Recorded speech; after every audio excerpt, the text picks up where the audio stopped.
And then I'm going to pass the baton to Amelia and then Beth. And of course, as I already said, we're a small group. Feel free to ask questions. Perhaps if someone is speaking, put it in the chat, but we are going to have a lot of time for Q&A. So I will share my screen again. And I will show you all my favorite map of the ocean, which is super weird because all the seawater has been sucked away. But I like this map because you can actually see the bottom of the ocean, the oceanic crust, which in many places, of course, is covered in sediments. But this is the habitat that COBRA and many deep sea scientists study, which is basically oceanic crust and other mineral and rock substrates associated with the crust. And what is the Crustal ocean biosphere? Well, this is, a stylized but still scientifically accurate view of all known life on our planet. You can see it is dominated by microbes, but the Crustal ocean biosphere is really that diverse biosphere of both visible and invisible animals associated with these Crustal ocean habitats. So a lot of people's favorite ecosystems, of course, were the charismatic deep sea hydrothermal vents and their amazing chemosynthetic communities. This is a deep sea hydrothermal vent that we just discovered last month in the Mid-Atlantic Ridge aboard the Falkor 2. But this is probably the first thing that most people think about when they think of Crustal ocean habitats. But we're also, a lot of us are studying seamounts, for example. Seamounts are often covered with beautiful corals and sponges. This is an image from a cruise Beth was on out near Hawaii. So seamounts, active hydrothermal vents, inactive hydrothermal vents, and then a number of you highlighted manganese nodules, polymetallic cobalt manganese nodules that are located sitting on top of the sediment in large swaths of the remote Pacific in particular. But I also want to remind everybody, let's see if this, is a movie playing for you guys? Yeah. Yes. We also just care about ocean crust. This is some beautiful imagery of brand new lava taken from the East Pacific Rise. As a reminder that oceanic crust is the substrate for all these activities, and that COBRA, we care about the crust itself as well as what's happening beneath the crust, because there is water constantly moving through oceanic crust carrying important chemical compounds. It's important for heat flux, and of course it's important for life.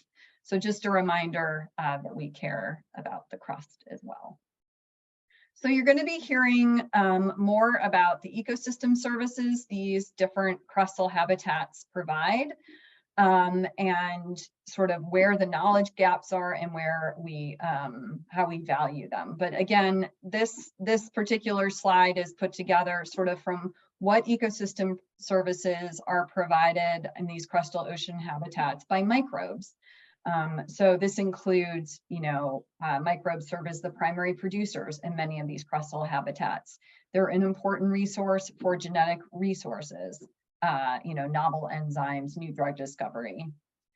Microbes also play a really important supporting role in the nutrient and metal cycling, but also in creating an environment where animals and in association with symbionts, these animals can settle and live. And of course, we know that a couple of people mentioned methane hydrates, that of course microbes are essential to keeping things like methane at the bottom of the ocean.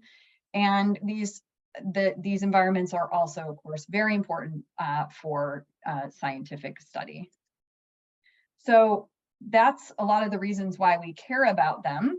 And why did we feel the need to sort of have a network focused on crustal ocean habitats? Well, I think we all know that these environments are under pressure from human activities.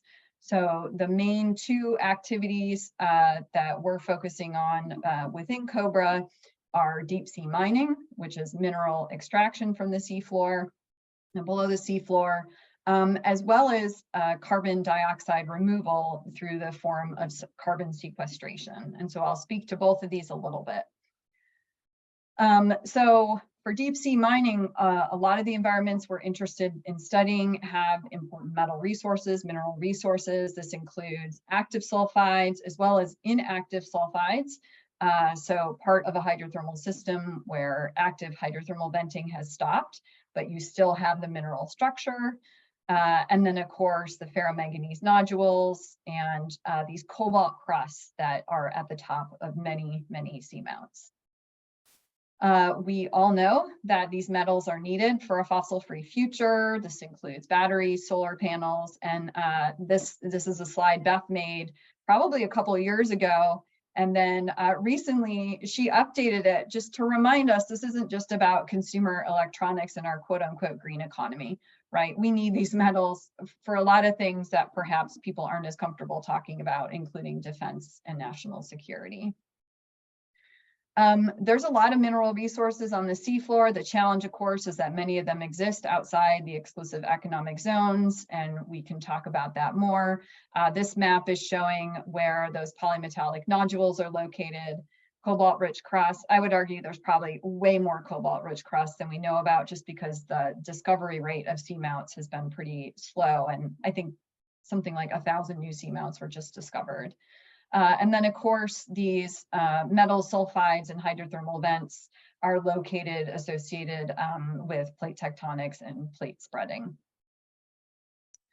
So I feel like as a community, we've talked about deep sea mining a lot, but one of the really in the last couple of years, it is, it's in the news a lot. It's in the scientific literature a lot. It's in venture capital lingo a lot, but we all know that this isn't just about resource extraction, right? We also need to be thinking about how to remove carbon dioxide from our atmosphere. We need to cut emissions, but we also need these negative emission technologies. So the graph on the left is from Solid Carbon, an organization up in Canada, basically showing how much carbon we need to remove to get to this negative emission strategy to limit warming to 1.5 degrees Celsius. And then on the right is a figure from the National Academy of Sciences report that looked at some of the proposed ocean-based carbon dioxide removal strategies that are being proposed to help us with that negative emission strategy. And the reason that we have started paying attention to that is, of course, because if you're mucking with things in the surface ocean, you are certainly going to have an impact on the deep ocean, but also I encourage everybody who wants to learn more about this to look at a really great paper that Lisa Levin and her colleagues recently published in Science, kind of looking at all these and their potential impacts on the deep sea. And right here in the middle, for example, is one strategy that we've been thinking about a lot because it involves capturing carbon dioxide and sticking it into ocean crust. So the main environment, I just showed you that beautiful video of ocean crust. And this is a strategy that Iceland, for example, is using, but in their country, not under the ocean. And so scientists like us need to be involved, not only from the resource extraction, but also thinking about what are the implications for the ecosystems for putting all this CO2 into the deep ocean. So we at COBRA would argue that we need more study of the potential impacts of these deep sea industries on these habitats. I hope we can all agree on that. And we're going to be hearing a little bit more about that from our next two speakers. But obviously, we know a lot of these ecosystem services provided by these crustal habitats occur. We really don't know the magnitude of them. How do we value them? And we're going to be hearing more about that from Amelia next. And Beth will address really how vulnerable are they in the few studies that have been carried out. What have we learned? And it's pretty clear that we're data poor in terms of quantifying these services in the crustal ocean biosphere. So COBRA is trying to do a lot of things to help solve these problems. And in the course of the next hour and a half, if there's things you think we should be doing, feel free to, let us know, or if you want to partner on things. But we are trying to build a larger network of individuals who are engaged in this type of research and its policy translation. trying to do equitable research priority roadmaps to adjust the knowledge gaps, which Beth will be speaking to, and really use evidence-based policy management and solutions, both for use and conservation of these environments. So with that, I want to hand it off to Maria Emilia Bravo. She helps lead a DOOS working group on offshore energy. She is speaking to us, I believe, from Argentina, and she's going to talk to us about how these deep sea habitats are valued for ecosystem services, and we're really glad she could join us. So with that, I will hand it over to you.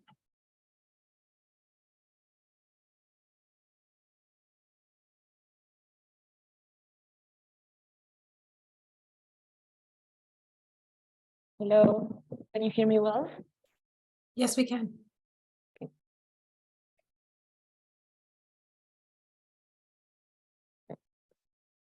Well, thanks for the introduction. I am from Argentina and I work as a researcher at CONICET, and I also co-lead the offshore energy work on DOOS. And I will try to explain a bit about this valuation of ecosystem services in the frame of the management of offshore energy industry. And well, one of the problems that we are facing is the expansion of energy exploitation in the deep ocean, not only of oil and gas, but also of renewable energy. And the deep ocean has a lot of potential for renewable energy. It can provide different sources of renewable energy, and we currently don't know the impact that they may have on ecosystem services. So we know from the experience of offshore industries that these industries may have an impact on ecosystem services. And here an illustration of the impact on deepwater corals by the deep sea fisheries, and also from the Deepwater Horizon incident. And so in order to reach some of the goals of the sustainable development of offshore energy, we need a transition to clean energy, but also we need to improve the environmental management of offshore oil and gas industry. So some actions will require to have a holistic framework to assess the impact on the deep sea ecosystems, but also some opportunities to improve our global capacity for the management of offshore industries will be to have partnerships through international collaboration, partnerships across sectors, science and policymakers, science and industry, and to work together for capacity building, because we need also to consider the equity, the equal access to energy resources and to the transition. So in terms of the transition, in terms of the holistic framework, we talk about ecosystem services based management of offshore energy, and well, to have a definition of this concept, we consider ecosystem services as the benefits to humans obtained from ecosystem processes, whether or not there is a market for the benefits in question. And the deep sea hosts many ecosystem services, and even though we do not know all the ecosystem services we need to explore our deep ocean, we already obtain a lot of ecosystem services, and we are benefiting from them.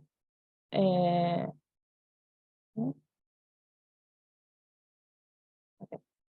And well, the classification of ecosystem services is usually supporting services, provisioning services, regulating services, and cultural services. The ecosystem services may provide element cycling, nutrient cycling.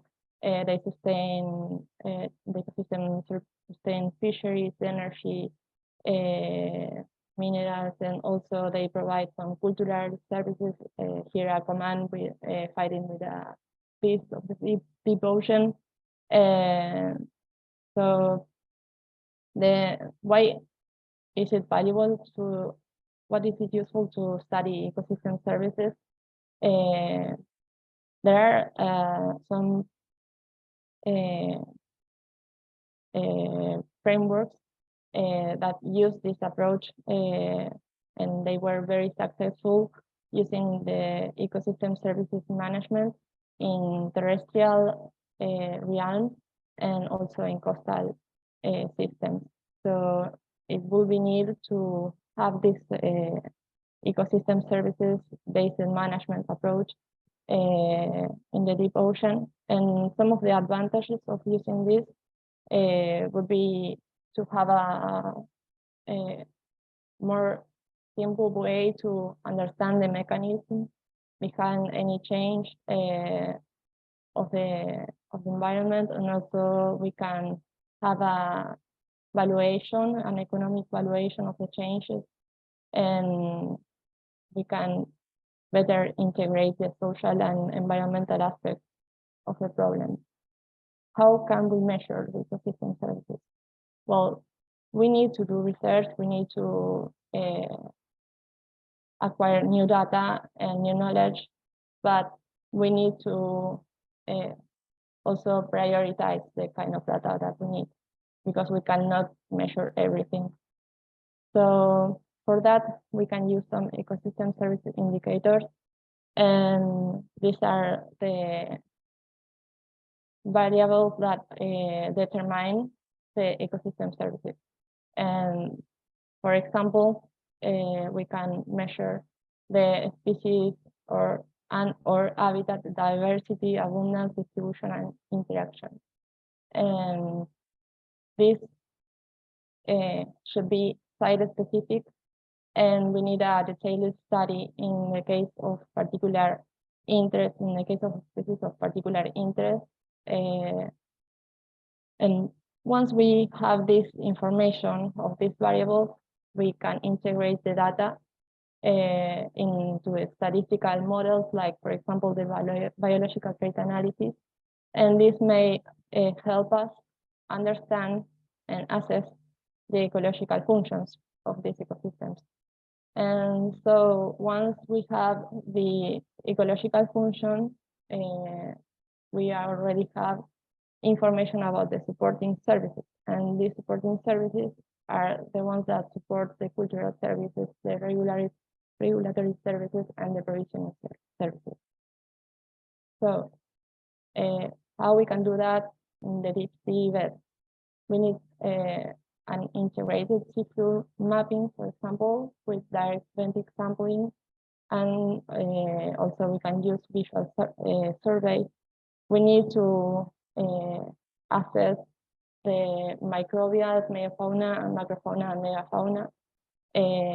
Most of the environmental impact assessments are not including the microbials and megafauna, but they play a very important role on the functioning of the ecosystems.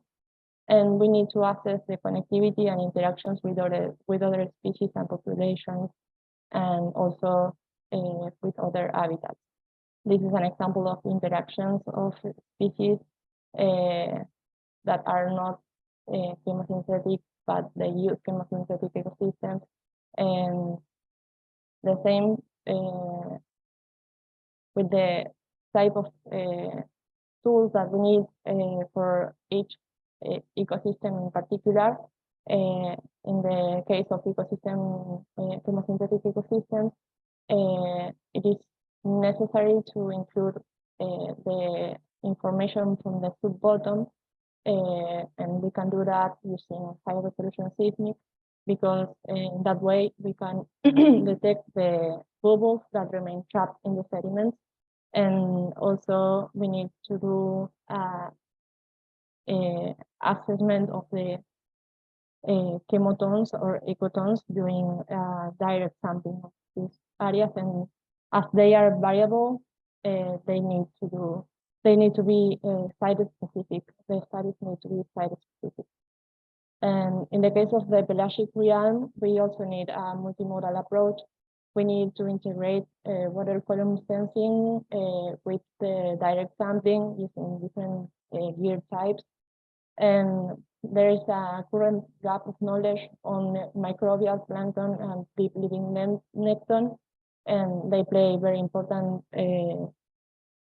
functional role and they provide important ecosystem services. And additionally, this realm has the particularity of having large biogeographic regions, and so the impact on these ecoregions can spread far and cover long distances. We can benefit from new technologies that can help us acquiring a lot of data in a very short time. And so now that we have this information about the ecosystem services, we can inform the environmental management policies for the offshore energy. And we can also improve our global capacity for offshore management through partnerships. So we need to work together, and we need a series of agreements, cross-sectoral agreements, and to help reach the energy justice, sustainable development goals. And we have currently an equal development of the different energy industries. We have the low to middle income countries cannot access to the exploitation or exploration of the renewable energy resources, while the high income countries have this possibility. And at the same time, there is a high development of oil and gas industries in the low to middle income countries. And so if we have this possibility of working together, we may work in having a equal and fair access to environmental data, technologies, and the know-how, and this can inform and monitor the energy policy. In the case of the low to middle income countries, as I said, there is an increase in oil and gas development in the last years. And well, the problem here is that accessing to deep sea research is hard, but the environmental data is being acquired by the oil company. So if we have the possibility of building agreements between the science and industry sector, science can access to this information, and at the same time it can inform to regulators, to policy, to the policy sector, and this can help improving the management of offshore energy. In the case of the science industry agreements, in my experience, I see that the oil and gas company benefits from the transparency, the decreasing risk. They get permissions, they improve the image, they get technological innovation, and also more cost-effective environmental management, and they save money from taxes and fines. And in the case of scientists, we get access to new data, new technology, courses, and we can improve our development of new knowledge and understanding on basic and applied deep sea research. And also we can increase our development of human resources allocated to deep sea research science. And the industries are usually looking for a net positive effect. They call net positive effect. to the mitigation of the negative environmental and social impact of their activities, to investing on a positive environmental and social impact. And they do this by investing on conservation projects or on scientific development, education. But they want conspicuous results and quick results and high impact in public opinion. This is an example of a local example of this kind of science agreement, science industry agreement, and it's the case of a local company of oil and gas, YPF, and CONICET, Argentina. They have an agreement, and after this agreement, we got the opportunity to make 7 deep sea cruises between the 2017 and 2022, and the cruise time was partially covered by YPF. So here you can see the bathymetry, the area covered with the bathymetry of high resolution before the agreement. All was part of international cruises, but in this area covered in red at the right, we have the bathymetry that we got after the agreement between the cruises of the 2017 and the 2019 by Argentinian scientists. And here an example of the resolution that we got on the bathymetry. And this is an example of the combination of the direct sampling of the benthic ecosystem with the acoustic tools. And here, direct sampling of the deep pelagic ecosystem coupled with the benthic sampling during the deep white TGM cruise.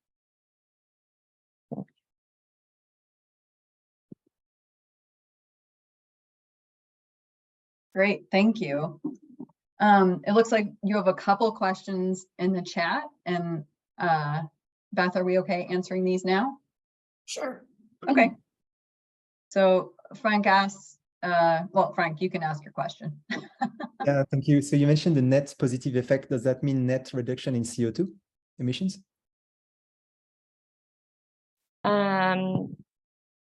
I only know what they are looking for, and they contact the scientific community asking for this kind of project of conservation or research, etc.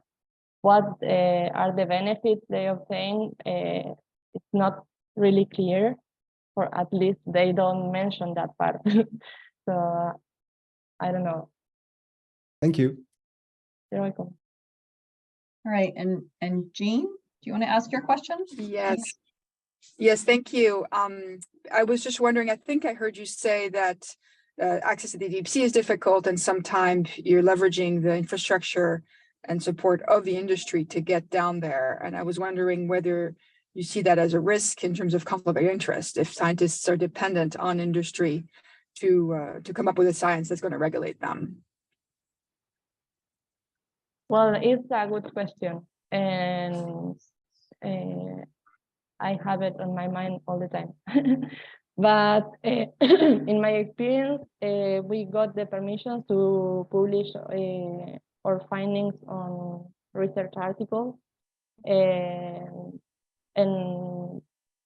I can only talk from our side like scientists, because I don't know how the politics respond to that. If they are getting more permissions or not, I don't know.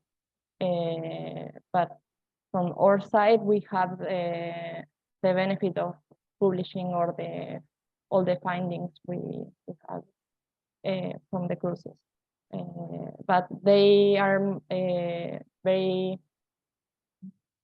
careful in the case of information that they consider as strategic, like the seismic data. So all the information that refers to hydrocarbons is more sensitive. But if if not the case, you have the possibility to publish it. If I can quickly ask a follow-on question, what do you see are the prospects of getting funding to support to get the infrastructure to get you down there so that you don't have to rely on industry to access your sites? I'm not Funding sure for if I science. I'm not sure if I understand your question, sorry.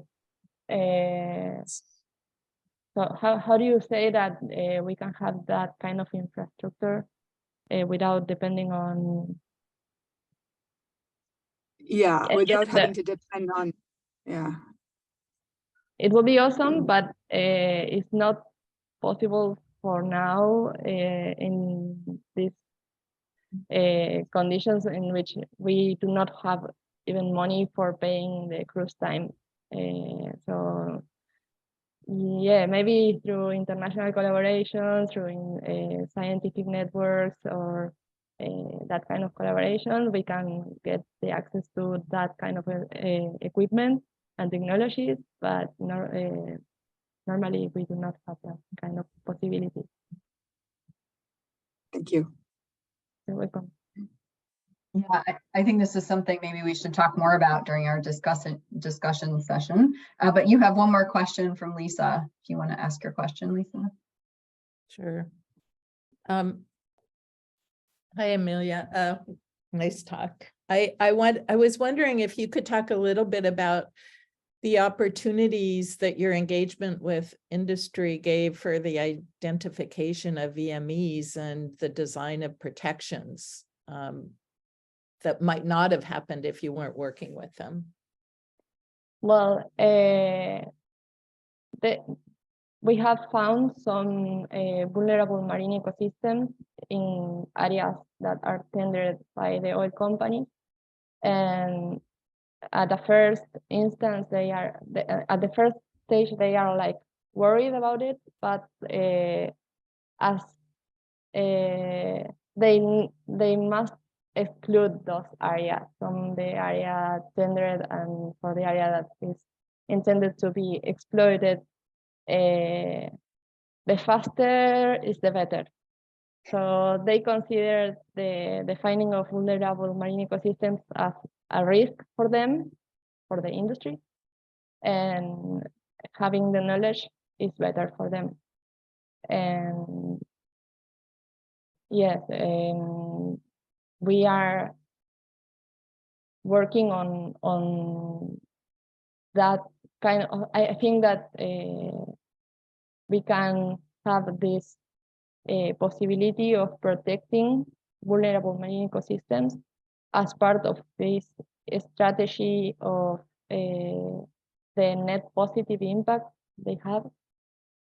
Maybe they want to invest in conservation projects, so maybe they want to invest on protecting vulnerable marine ecosystems, and so they can benefit from that. So, but yes,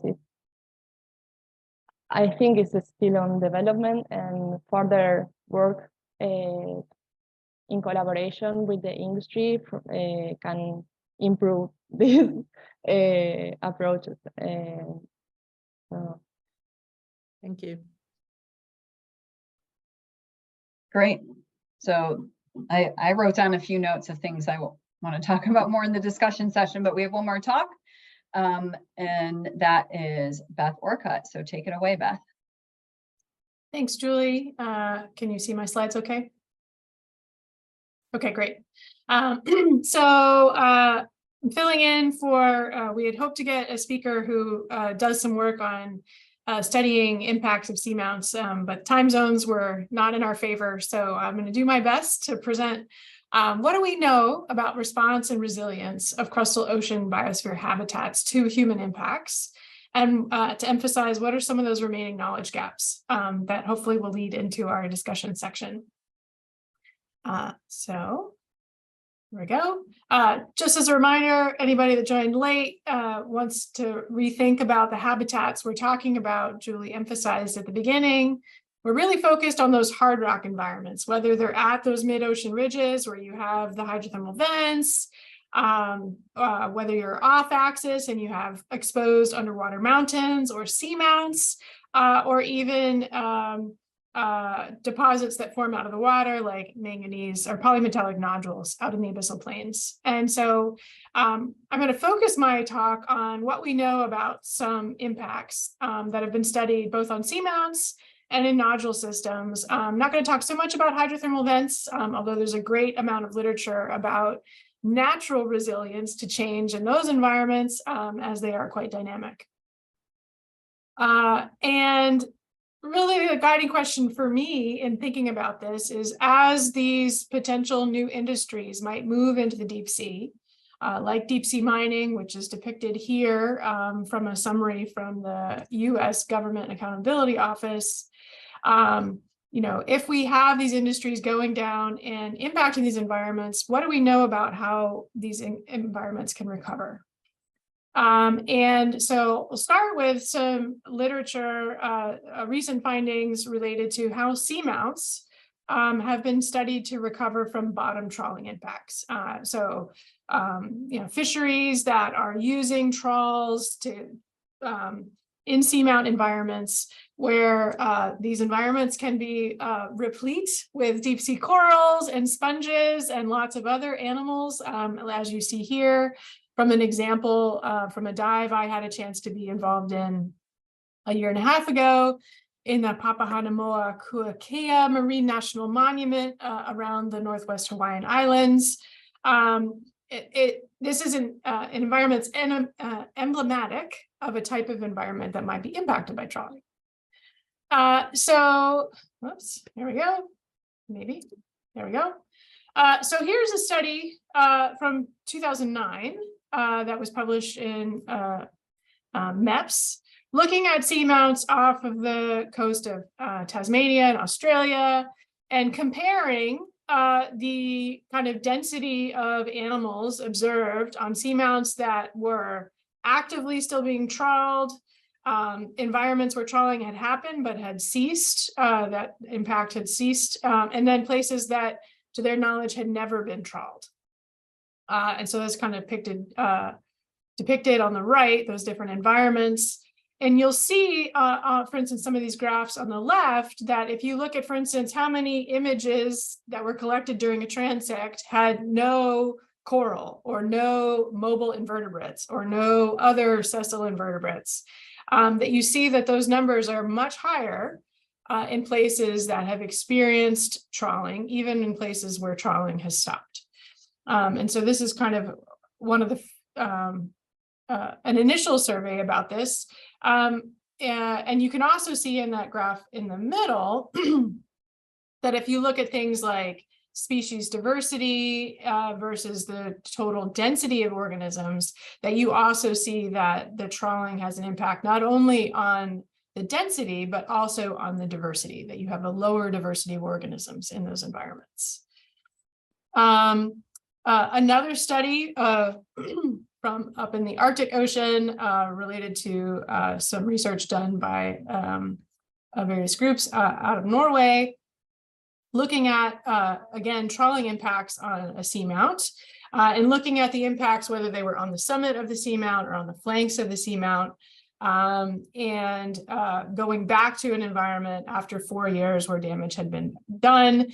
And the outcome of that study, maybe not surprisingly, is that in a 4-year time frame, you still see massive differences in the density of individuals that are observed. And so at least within a couple of year time frame, there doesn't seem to be recovery of these seamount communities. Come on, there we go.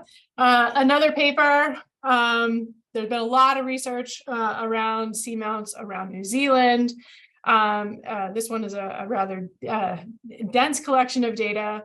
But again, looking at seamounts that have a variety of trawling activity and for where trawling has ceased over different periods of time. And the outcome of this study is basically that seamounts that have had kind of extensive trawling impacts or high or like fishing effort, let's call it, they still have low diversity even after several, maybe over 10 years of recovery time as compared to seamounts that had lower fishing effort or that hadn't been impacted. So again, increasing that time frame, maybe in the 15-year window, we're still not seeing good recovery of these ecosystems. But more recently, there's been some studies from the Northwest Hawaiian Islands and out into the Emperor Seamount chain. This is an area of the ocean that is heavily fished via bottom trawling. And there's a collection of seamounts there where fishing activity was ended kind of 30 to 40 years ago. And this first paper that came out in 2019 showed kind of pictorially some of these impacts and had a statement in there that maybe in that 30 to 40 year time scale that you start to see these coral ecosystems, and focusing specifically on corals, that these deep sea corals may be starting to come back. And a more recent paper digging into part of that data set, for instance, looks at 2 species of coral. This is one of them, a hemicorallium. And to focus your attention here, this is basically a box plot of the width of the coral that's observed during these transects. And not surprisingly, you have higher, they're bigger in places that have never been trawled, showed on the left, but that you start to see on these seamounts that are have been recovering for longer periods of time, that you're starting to see those larger corals as well. And so maybe that's an indication that on kind of the multi-decadal time frame that maybe we start to see some recovery of some species. Okay, so that's seamounts. Let's switch our attention to thinking about what do we know about nodule fields. And this is a picture from the Clarion-Clipperton zone of some of these charismatic animals that are observed anchoring themselves on these nodules.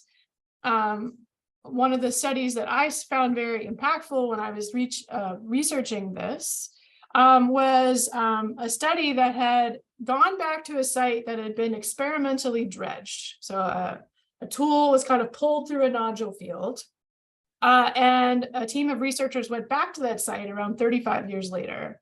And when you look at, for instance, pictures of happy, healthy nodule field on the top left, or happy, healthy, less nodules, but you still see animal movement in those environments, animal trails. When you go back into the areas that were experimentally dredged, you're not seeing those that evidence of animal recovery on that 35-year time scale.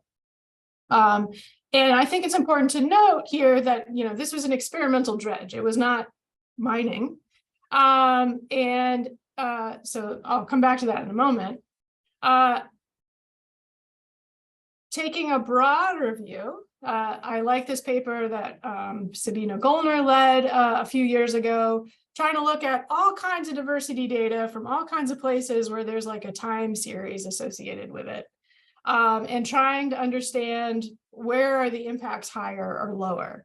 And so, for example, in the variable data sets that Sabina looked at related to seamounts, it wasn't like there was a significant difference between whether species are mobile or sessile in their recovery potential, as opposed to on nodule fields, the data that was available indicated that recovery was better for mobile species than it was for sessile species. So the coral species, sponges, things that are anchored to the rocks, the nodules themselves, showed less recovery than the mobile species in those environments. And I took a screenshot of part of that paper here that really emphasizes this, that it's really the sessile fauna that are attached to the nodules that show very, very slow recovery after disturbance. And so even though you may have fish and other things going by, or crabs, it's really those mobile species that provide some of those really key services that we might want to be thinking about and looking at as indicators for recovery. So I meant for this slide to come first. What I was commenting on was that these experimental tests of nodule recovery, right, were very simplistic in terms of pulling a dredge and seeing what would happen, as opposed to imagine a very large mining device on the seafloor, moving along and collecting nodules. Again, this stylized picture doesn't actually show any animals in it, even though we know they're down there. And they can create relatively large disturbances, including the transport of sediment nearby. And I wanted to highlight here that there's an ongoing study involving some of the folks on this call where experimental studies of recruitment on artificial nodules is ongoing. And so some of the preliminary data shows, maybe not surprisingly, that after a very short time period, you're not seeing larval resettlement onto those, and that you can see these kind of sedimentation impacts related to sediment plumes created from test mining. And I thought I wanted to, again, emphasize another part of that paper, which is thinking about the economic thoughtfulness of, if we were going to try to do restoration work in the deep sea, what is the cost of that? How much would it cost to do restoration work in the deep sea? And how does that compare to the potential economic benefit? So that's something I wanted to highlight here. Everything I've talked to you about so far is focused on animals. I am a deep sea microbiologist, and so I actually really care about the microbes in these ecosystems that provide very important ecosystem services. So I want to talk about that just briefly for a moment. Thank you to both Julie and Amelia's presentations about the types of services. When I think about microbes and the type of provisioning, supporting, regulating services that they can provide, I've highlighted and read some of the ones I'm most interested in and that my lab has been focusing on, trying to come up with magnitudes of these things. So for instance, let's just talk about primary production in case anybody in this room doesn't think about that. It's essentially the conversion of carbon dioxide into organic material, kind of like what plants do on land. There's microbes that can do that at the bottom of the ocean that can provide very important carbon sources to the deep sea. But in many places, we don't have good rates. How fast does that happen? What is the magnitude of primary production? Likewise, for some of these other things. And so without knowing those magnitudes, it's really hard to come up with a value for what is the value of this ecosystem service. So I think that's a really important knowledge gap that I'm trying to work on. I'd like to highlight here a study, again, that features some folks on this call, where, again, going back to a place where nodules exist. There had been experimental dredging several decades before, and then an impact that happened on that cruise. And this is just one part of the data set looking at what is the magnitude of primary production or carbon dioxide fixation across these different habitat types. And I hope you can see by eye here that, not surprisingly, when you remove the top layer of sediment, which probably has the most yummy carbon in it, the residual sediment has relatively low carbon fixation rates. But likewise, sediment that had been impacted decades prior also still has depressed carbon fixation potential. And so this is a first study. I know there's lots of really great data sets that are on the horizon from folks on this call to dig into that some more. But so from my point of view, that's a really important point that we want to think about, is that provision of that service. In case anybody's not familiar with this wonderful review led by Deep Aman that came out last year in Marine Policy, it's an extensive literature review of what do we know about various environmental baselines in ecosystems that might be impacted by deep sea mining. The amount of what we know is shown in the intensity of the color in the square for those different habitats. So things like abiotic factors like what does the bottom look like? What are the currents like? Maybe we have some information about those things in these type of environments that might be impacted, but that as you go and start looking at things like biological information or information about potential impacts, there's very little data available or almost none.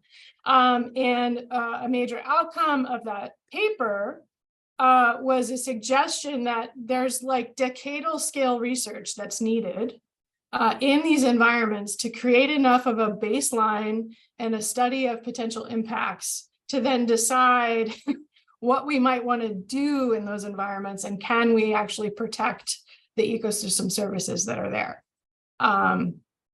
So I think that's something we want to think about. How do we address that? And then finally, I want to end with a reminder to us, or maybe it's news if you don't think about this, that seamounts are places where water moves in and out of the ocean crust. So they're not necessarily just these static environments that animals might live on. They're also really important places for fluid circulation. I think we're all familiar. We can imagine, black smokers, hydrothermal vents. You may not think about the fact that water goes into the seafloor also. Sometimes you find unexpected things. And this was supposed to be a video, but it wasn't working. So, but I'm happy that Maria shared a picture of a similar environment from the Davidson Seamount, where you find, for instance, octopus nurseries in these deep sea seamount ecosystems where low temperature fluid is percolating out of the seafloor. When we discovered this in 2013 and 2014 on the Dorado outcrop offshore Costa Rica, we were not expecting to find this, right? We thought we'd just see a normal deep sea ecosystem.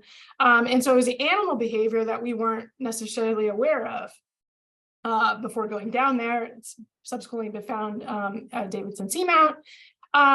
And so what I want to emphasize there is that you can have really unique animal behaviors at some of these deep sea seamounts that might also be in addition to what we have been commonly studying, like corals and sponges and those kinds of communities. And if that's something you're interested in learning more about, I want to put in a plug for an expedition that I have the fortune to be joining next month with the Schmidt Ocean Institute, where we're going to be revisiting the site to more deeply explore these animal microbe fluid interactions.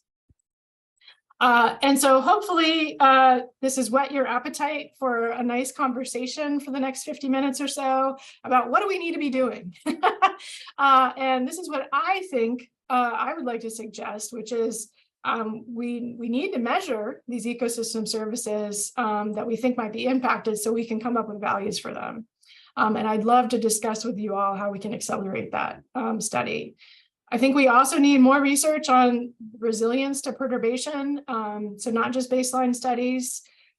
We need to be thinking about what are cost-effective strategies, cheap and deep, if we want to use that terminology, to provide monitoring so that we can detect if harm is occurring to these services and these communities. To do all of those things, we need more people doing deep sea science, and engagement, and also translation of what we know to policymakers, as well as industry, building off what Maria talked to us about. So thank you so much for joining. I'm going to stop sharing and I'm going to turn it back over to Julie to instruct us on what to do next.